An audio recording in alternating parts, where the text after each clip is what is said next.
Hello everyone, and welcome to TofuSaurus TV. Thanks for tuning in. I'm your host, TofuSaurus. Tonight we are doing something different. We are trying out Papercraft, or Papercraft, if you speak to English. Yeah, let's dive right in, shall we? Papercraft is a form of art utilizing paper or card as the primary medium for the creation of 3D objects. The craft has been around for centuries, with one of the first examples originating in Japan circa the 6th century AD. Most of us know, and many of us have tried our hands at this Japanese form of papercraft known as origami, translating from ori meaning folding and kami meaning paper. And I'm sure even if you haven't ever folded any paper cranes, you've still done some papercraft. I bet you've made paper airplanes, or those ridiculous fortune teller devices from the 3rd grade. You know, the ones that gave you an irrational fear of bathrooms for the first 10 years of life. Now, with modern science and technology, humans have leveled up their papercrafting skills to a whole nother level. Just look at some of the things people have made by papercraft.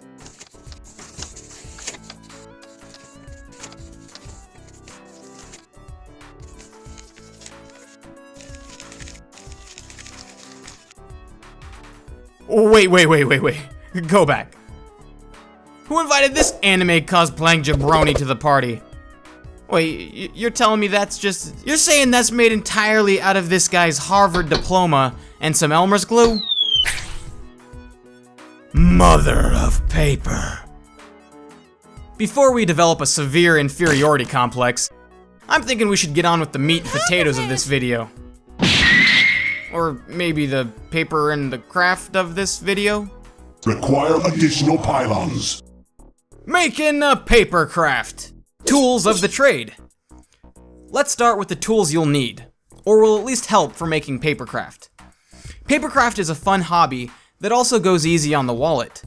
The tools you'll need to get started making your own awesome 3D paper models shouldn't cost you more than 20 to 25 bucks, not including the paper and ink / other printing costs. For starters, you'll need something to actually cut the paper. You could use a pair of scissors, though if you're planning on making some finer, sharp-cornered cuts, you're going to need the finger dexterity of one of Santa's elves. I chose to go the X-Acto knife route because I have big dreams and aspirations. This is a light-duty knife with 5 number 11 blades. Most paper crafters use the number 11 blade, which is the right size, shape, and thickness for cutting paper. Having something to cut on is nice, especially if you don't want to get disowned by your family for eternally damning the heirloom mahogany dinner table from the 1800s. Grams would not be the hap-haps.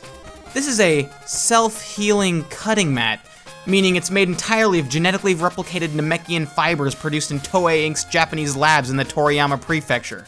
Hack away at this all day, heck, shave off a corner and poof! A couple drawn-out filler episodes later and you got yourself a brand new mat. Here I'm showing off their piccolo green flavor. I bought a cork-backed ruler because I thought it might help. Theoretically, you use this thing to help make straighter cuts, and the cork on the back helps it grip the paper and not slide around as much. It's also useful when folding longer, straight lines, as you can bend the paper around the straight edge. Some assorted markers of various colors can really help separate your paper men from the paper boys. You can use these to fill in the white patches of paper that will show up from time to time when you don't glue the pieces together just right.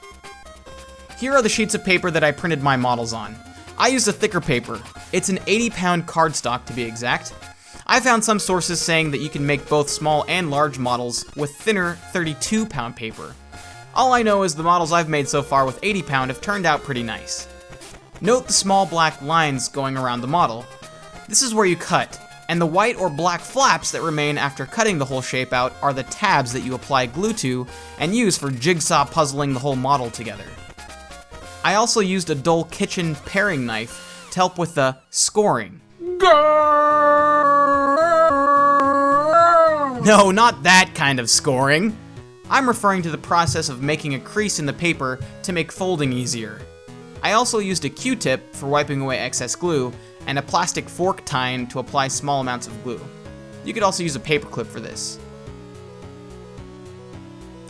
Getting started! Number 1. Research. What do I want to make?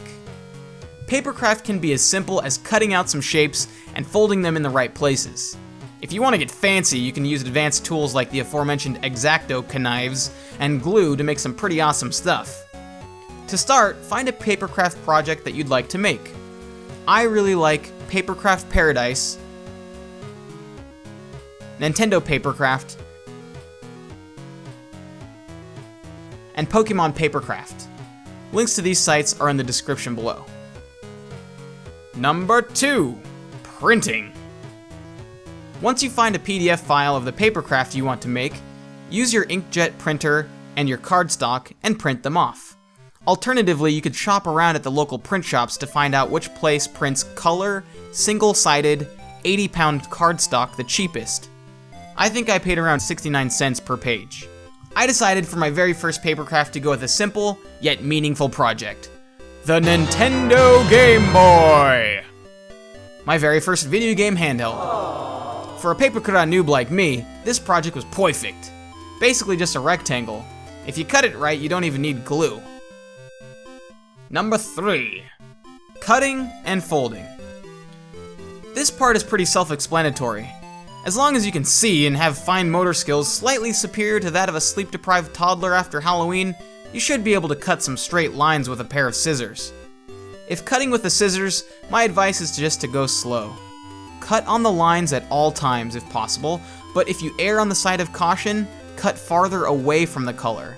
If you cut into the color, this will leave a hole in the 3D model, which cannot be fixed. If you cut away from the color and leave some white, you can still overlap the pieces so that this white isn't seen, or you can color it in with a marker afterwards. If cutting with an X-Acto knife, cut away from color. If you're right-handed, the easiest cuts are down and to the right, flipped if you're a lefty. Rotate the paper with your non-dominant hand while you cut so that you can maintain the cutting angle and motion. With enough repetition and practice, your muscle memory will carry you to victory. Power! For bigger projects, make sure to keep adequate lighting to reduce eye strain, and have a good posture that isn't hunched over your workspace. You could lower the height of your chair, or work on a surface closer to your face so you don't have to crane your neck. Number 4, gluing and piecing together. My Game Boy was really only one piece, and glue wasn't necessary, though I did use a bit to keep the tabs from popping out. Simply apply a small dab of glue to the tab after inserting it into the designated slot for cube crafts, like this one. So here you have it, the final product, my Nintendo Game Boy. It's pretty cool. I actually really like it. It's a almost life-size model of the original Game Boy. Nintendo Game Boy. Anyways, really happy with how it turned out, and I'm gonna be doing some more. Thanks for watching. Let's do another one sometime soon. Hey! You made it to the end of my video. Thanks so much for watching. I had a blast making it, and I hope you learned a bit about Papercraft in the process. If you enjoyed the video, make sure to like it and let me know how I did. I really appreciate all the encouragement I've received so far. Let me know in the comments below what Papercraft projects you've got planned.